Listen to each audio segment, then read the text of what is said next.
Buenos días, hermanos, hermanas y amigos. Gracias a Dios por un nuevo día que el Señor nos permite. Hoy vamos a iniciar con el capítulo 13, en sus primeros 9 versículos, donde el Señor Jesús nos habla de un verdadero arrepentimiento y también de la parábola de la higuera estéril, donde nos explica las consecuencias de ser estéril. Le pido que busque su lectura. Si no lo puede hacer, pero sí nos puede escuchar, pongamos atención a la palabra de Dios, que es el alimento para nuestra alma. Gracias por sus comentarios, gracias por sus saludos, por hacernos saber de dónde nos escuchan. Gracias por suscribirse y desde luego gracias por compartir con sus contactos y sobre todo por sus oraciones que hacen por todo el Ministerio de Lecturas Bíblicas Matutinas. Reciban pues un saludo y también estamos recibiendo sus peticiones, columnas de oración y el ministerio de intercesión para orar juntos. Dice la palabra de Dios: en este mismo tiempo estaban allí algunos que le contaban acerca de los galileos, cuya sangre Pilato había mezclado con los sacrificios de ellos.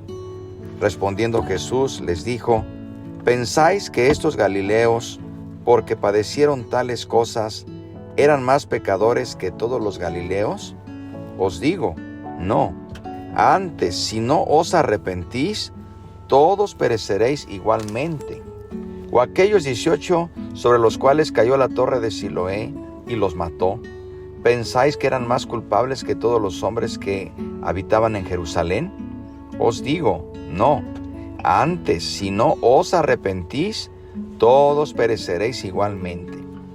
Dijo también esta parábola: tenía un hombre una higuera plantada en su viña, y vino a buscar fruto en ella, y no lo halló. Dijo al viñador: he aquí, hace 3 años que vengo a buscar fruto en esta higuera, y no lo hallo. Córtala.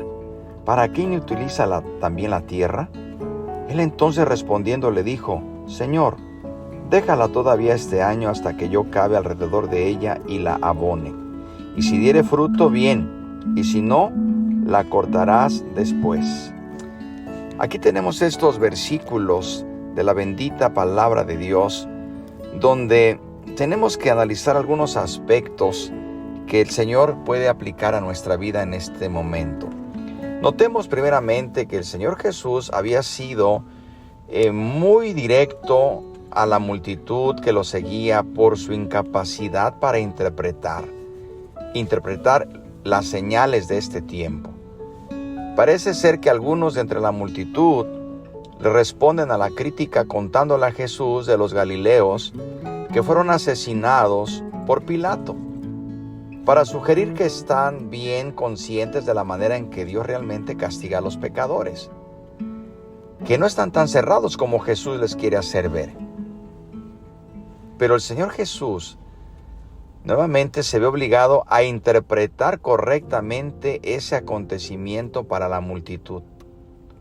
Es muy probable que haya habido un grupo grande de peregrinos de Galilea que estaba ofreciendo sacrificios en el templo de Jerusalén cuando los soldados de Pilato atacaron, pero solo unos cuantos de los adoradores fueron asesinados. El Señor Jesús le pregunta a la multitud si es que aquellos piensan que los individuos asesinados eran peores pecadores que los que no murieron. Y naturalmente que el Señor Jesús rechaza claramente esta conclusión, porque así lo estaban interpretando aquellos hombres.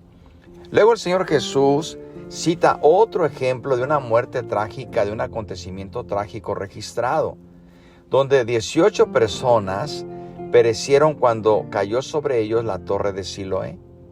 Esta torre se escribe que estaba ubicada en una parte muy especial sobre aquellas tierras donde algunos murieron trágicamente. Es una esquina al sureste de Jerusalén. Como testimonio, esa torre se recuerda que cayó sobre estas personas y los mató prácticamente. Su ubicación cerca del estanque de Siloé, en la esquina sureste de Jerusalén. Pero lo importante aquí es que el Señor Jesús pregunta si esas 18 personas eran más culpables que los otros que vivían en Jerusalén en este tiempo. Esto es muy práctico, queridos hermanos. Podríamos preguntarnos, ¿solamente la gente buena se enferma o la gente mala se enferma? Todo mundo se enferma. Esto no podríamos aplicarlo que nosotros mismos como creyentes pasamos por enfermedades y pasamos por luchas y pruebas. Esta es una forma en que estaban interpretando incorrectamente. Por eso el Señor Jesús rechaza esta conclusión. Ellos concluían que los había aplastado la torre porque eran pecadores. Muchas veces pensamos que tal o cual persona está viviendo la situación porque es una persona malvada. Y sin lugar a duda, el pecado cobra la factura. Pero ninguno de nosotros podría pensar que solamente los pecadores reciben juicio, sino todo aquel que no se considera pecador, pero que no está haciendo la voluntad del Padre. Preguntémonos si cuando el Señor Jesús nos está dando una orden de ir y predicar el Evangelio, y no lo hacemos, ¿somos rebeldes?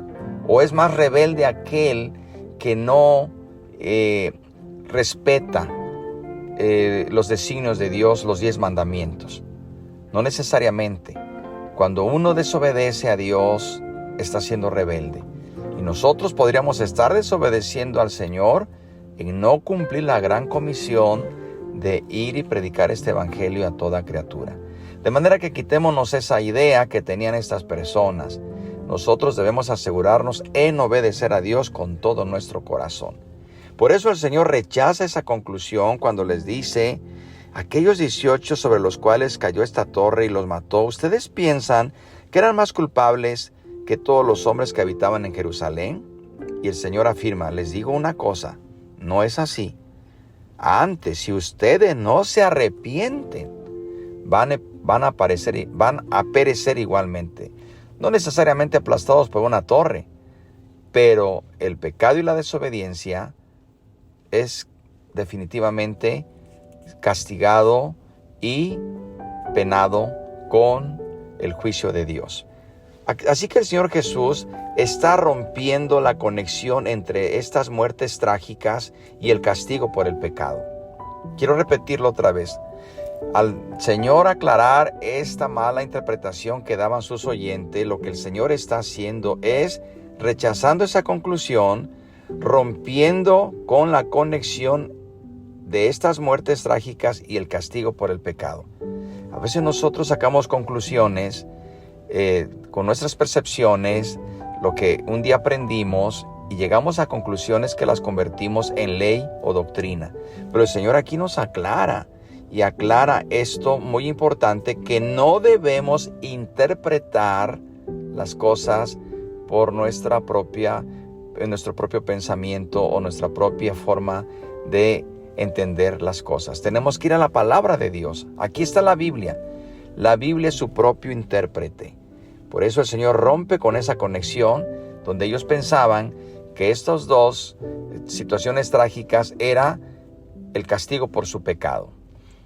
No debemos interpretar los sufrimientos terrenales poco comunes ni la muerte de algún individuo como un castigo específico por algún pecado que alguien haya cometido, a menos que haya prueba. A menos que haya una prueba o simplemente que el Señor así lo determinó. Por eso el Señor Jesús da la interpretación correcta de estos dos acontecimientos y dice: antes, si ustedes no se arrepienten, todos perecerán igualmente. Queridos hermanos, qué cosas tan importantes tenemos aquí, y lo que el Señor nos quiere enseñar es que cualquier forma de muerte, toda forma de muerte, sabemos que vamos a morir físicamente, pero donde está la enseñanza es: el alma que peque morirá. Y eso solamente lo determina el Señor.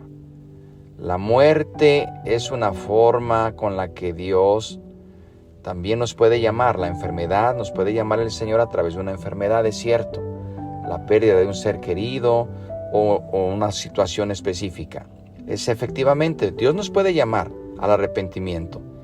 pero para que nosotros no muramos eternamente. Para que no muramos eternamente, el Señor nos llama a través de las circunstancias también. Él puede usar los medios que Él quiera, Él es soberano.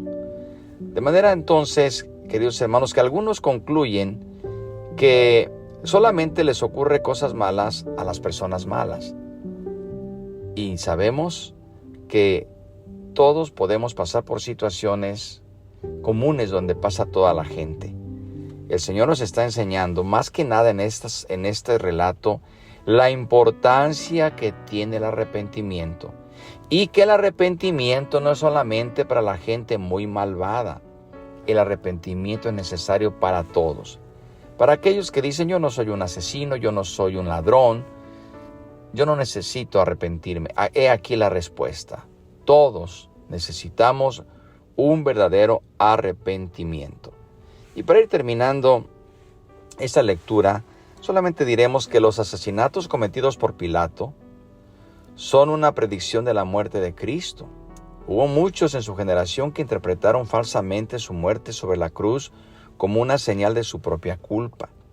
Sabemos que ese no era de ninguna manera el caso. Su muerte fue por los pecados del mundo que fueron cargados sobre él. La parábola que contó Jesús acerca de la higuera estéril también nos llama la atención, porque presenta la verdad de que Dios les da tiempo a las personas para que se arrepientan. Dios es muy paciente. Dios no se enoja fácilmente, pero horrenda cosa es caer en manos de un Dios vivo. ¿Y sabe qué es lo que a Dios le puede provocar cierta molestia? La incredulidad, porque sin fe es imposible agradar a Dios. Tenemos que arrepentirnos de nuestra incredulidad y recordemos, Dios es muy paciente. Pero Dios, también aquellos que no tienen el corazón dispuesto, también Dios aplicará su justicia si se cierra el corazón. Es cierto que Pedro dice que Dios es tan paciente que no quiere que ninguno se pierda, sino que todos lleguen al arrepentimiento. Sin embargo, hermano y amigo, la demora en el juicio de parte de Dios no debe ser causa para que la gente posponga también el arrepentimiento. Hoy es el día de salvación. Hoy es el día de arrepentimiento. Porque un día llegará el tiempo en que el árbol que no da fruto será cortado. La oportunidad para el arrepentimiento llegará a su fin. Por eso hoy te invito para que si no estás dando fruto, le digas al Señor, Señor, aquí está mi vida. Úsala, límpiala, purifícala, porque un día llegará ese tiempo y árbol que no da fruto será cortado y echado al fuego. Usted y yo estamos llamados a dar fruto, mucho fruto y abundante fruto. Que el Señor nos ayude y nos bendiga en este día y oremos para que no seamos incrédulos, para que demos fruto y para que el Señor nos haga entender nuestros propios errores y no juzguemos a los demás por sus formas de vida. Solamente digamos, Señor, yo necesito arrepentirme también de aquellos pecados, de aquella desobediencia que se manifiesta en mi vida. Oremos al Señor. Padre, te damos gracias por tu bendita palabra. Ayúdanos, Señor, a ponerla en práctica este día. Ayúdanos, Señor, a entender que todos necesitamos arrepentirnos. Perdónanos si no estamos cumpliendo con tu palabra de ser verdaderos discípulos, de ser, Señor, luz en el mundo y sal en la tierra para anunciar el Evangelio. Si no estamos orando sin cesar, si no estamos haciendo la encomienda que nos diste como iglesia, perdónanos porque también esta es desobediencia, Señor. Y te pedimos por todos aquellos que en este momento necesitan un verdadero arrepentimiento. De igual manera, Señor, ayúdanos a dar fruto, a no posponer las cosas, porque hoy es el regalo que tú nos das, el presente. Ayúdanos a aprovecharlo al máximo, Señor. Gracias por regalarnos este día y por regalarnos tu palabra. Toma las peticiones y las necesidades de oración en este momento. Te lo pedimos, Padre bendito, por Cristo Jesús. Amén y amén. Que Dios le bendiga, hermano y hermana en Cristo y amigo. Y recuerde, mañana con el favor de Dios le esperamos, porque el Señor tiene más cosas que enseñarnos. En su palabra hablaremos de cuando Jesús sana a una mujer en el día de reposo y la parábola de la semilla de mostaza. Aquí le esperamos, que Dios le bendiga, que tenga un buen día y la paz de Dios sea con usted.